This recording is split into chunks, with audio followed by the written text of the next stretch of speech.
ഇങ്ങനൊരവസ്ഥ ഒരു മക്കൾക്കും അള്ളാഹു കൊടുക്കാതിരിക്കട്ടെ. ഇന്നലെ ഞാനൊരു വീട്ടിലേക്ക് ഒരു പരിപാടിക്ക് പോയി. ആ വീട്ടിൽ പരിപാടിക്ക് വിളിക്കുമ്പോൾ പറഞ്ഞത് ആ വീട്ടിലൊരു സ്ത്രീ മരണപ്പെട്ടു. ആദ്യത്തെ ഒരു വർഷം കഴിഞ്ഞതിൻ്റെ ശേഷമുള്ള ആണ്ടിൻ്റെ പരിപാടി. അതുകൊണ്ട് ആ മരണപ്പെട്ടു പോയ ഉമ്മാക്ക് ബുർദ ഭയങ്കര ഇഷ്ടമാണ്. അതുകൊണ്ട് നിങ്ങൾ വന്ന് ബുർദ ചൊല്ലിത്തരണം എന്ന് പറഞ്ഞപ്പോൾ ഞങ്ങൾ കുറച്ച് ആളുകൾ പോയി അവിടെ ബുർദ ചൊല്ലി, മൗലീദ് ചൊല്ലി, അതുപോലെ തന്നെ ദിക്ർ ചൊല്ലി, യാസീൻ ഓതിയതിന് ശേഷം ദുആ ചെയ്ത് അങ്ങനെ അവിടെ നിന്ന് ഭക്ഷണം കഴിക്കാൻ വേണ്ടി ഇരിക്കുന്ന സമയത്ത് പെട്ടെന്നൊരു ഉപ്പ ഒരു ചെറിയ പൊന്നുമോളെ കണ്ടാൽ തന്നെ ഒന്ന് എടുത്തു പോകും.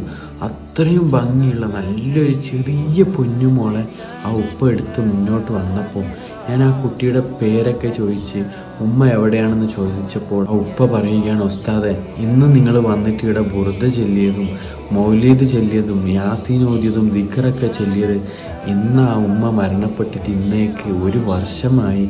ആ ഉമ്മയുടെ മോളാണ് ഇത് എന്ന് പറഞ്ഞപ്പോൾ സത്യം പറഞ്ഞാൽ ഒരു നിമിഷം ഞാൻ വിഷമിച്ചു പോയി. കണ്ണിൽ നിന്ന് വെള്ളം വന്നു പോയി. അത്രയും ഒരു ചെറിയ പൊന്നുമോൾ ആ ഉമ്മാക്കുണ്ടായിരുന്നു.